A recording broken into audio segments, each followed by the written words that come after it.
O que dizer ao paciente sedento por algum diagnóstico? Ao invés de dar aquelas respostas clássicas de psicanalista, fale-me mais sobre isso, o que você quer dizer com isso, ficar em silêncio. Conversa na moral com a pessoa. Ajude-a a entender por que você não dá diagnóstico. Porque você não informa essa pessoa acerca do possível diagnóstico que você está formulando na sua cabeça. Pergunta para ela, na moral, explicitamente, por que você quer tanto saber o diagnóstico? Provavelmente, a pessoa vai responder para você, porque eu gostaria de saber o que eu tenho. Eu preciso saber o que eu tenho. E aí depois que a pessoa te responder isso, que é o que 99% dos pacientes vão responder, você pode encorajá-la a pensar sobre o que ela acabou de dizer. Então você está me dizendo que você precisa saber do diagnóstico para saber o que você tem. Ora, o fato de você saber o que você tem não influencia em absolutamente nada no nosso tratamento. Então por que será que você sente a necessidade de saber o que você tem?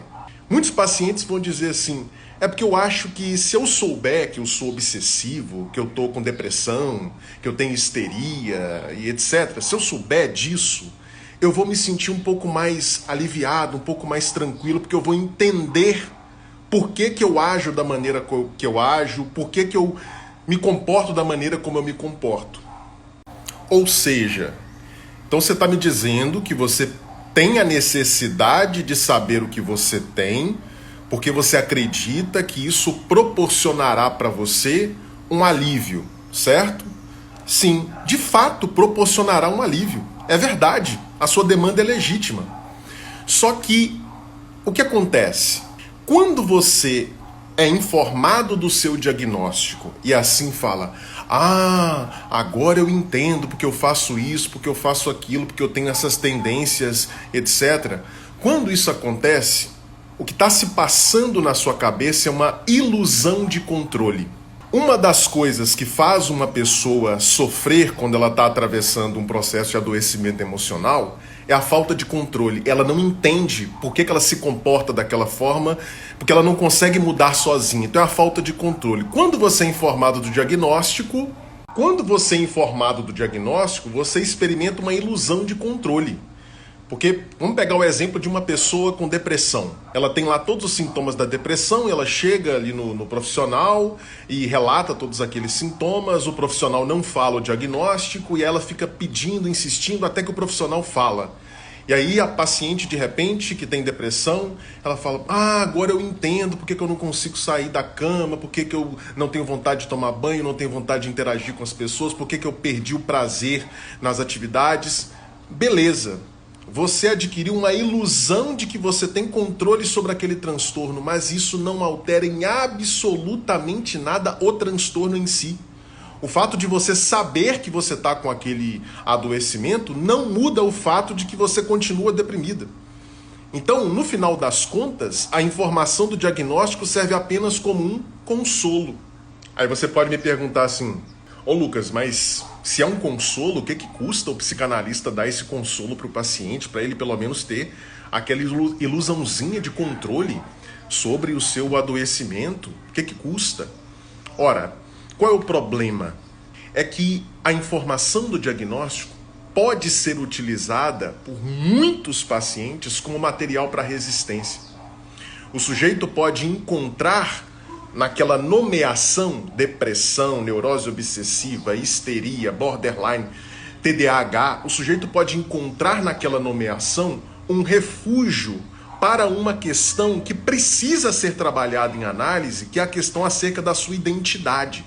Esse sujeito pode se colar a esse significante do diagnóstico e isso acabar complicando, atrapalhando o seu processo terapêutico.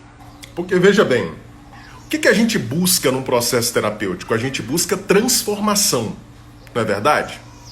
Então, a gente quer pegar uma pessoa que está deprimida e ajudar essa pessoa a deixar de estar deprimida. Quando você informa o diagnóstico, há um risco, um sério risco, de que aquela pessoa não considere que ela está deprimida. há um sério risco de que ela considere que ela é deprimida. Ou seja, há um risco de que essa pessoa utilize a nomeação diagnóstica como um significante que vai resolver a questão da sua identidade. Ninguém é borderline, ninguém é obsessivo, ninguém é histérica, ninguém é depressivo. As pessoas são muito mais do que isso, mas a informação do diagnóstico pode fazê-la se apegar a essa nomeação. E aí, nesse sentido, o diagnóstico vai contra o objetivo de transformação da terapia.